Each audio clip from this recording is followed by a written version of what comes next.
লালমনিরহাটে বন্যা পরিস্থিতির উন্নতি হলেও দুর্ভোগ কমেনি বানভাসীদের। তৃতীয় দফা বন্যায় আমন ধান ও সবজির ব্যাপক ক্ষতি হয়েছে, ফসল হারিয়ে দিশেহারা কৃষক।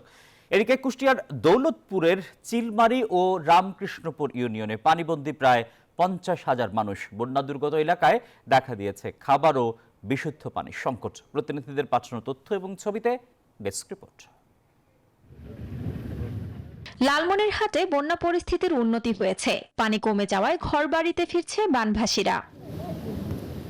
তৃতীয় দফা বন্যায় চরাঞ্চলে রোপা আমন ধান ও বিভিন্ন সবজির ক্ষেত পানিতে তলিয়ে যায়। এতে ধান ও সবজির ক্ষতি হওয়ায় দিশেহারা কৃষকরা। হালের দরকার আছে, বেসনের দরকার আছে, কামলার দরকার, সার সবকিছু নষ্ট হয়ে গেল। বন্যা মানুষের রোগ এখন আসি গেছে, মানুষের জ্বর, বিভিন্ন ধরনের ঘাও, শরীরে ঘাও হয়ে গেছে, বিভিন্ন ধরনের রোগ।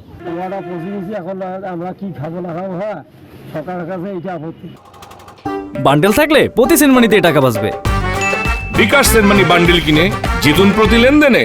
এদিকে কুষ্টিয়ার দৌলতপুরে পদ্মার পানি আর বাড়েনি, তবে চিলমারি ও রামকৃষ্ণপুর ইউনিয়নের বেশ কিছু এলাকা এখনো প্লাবিত।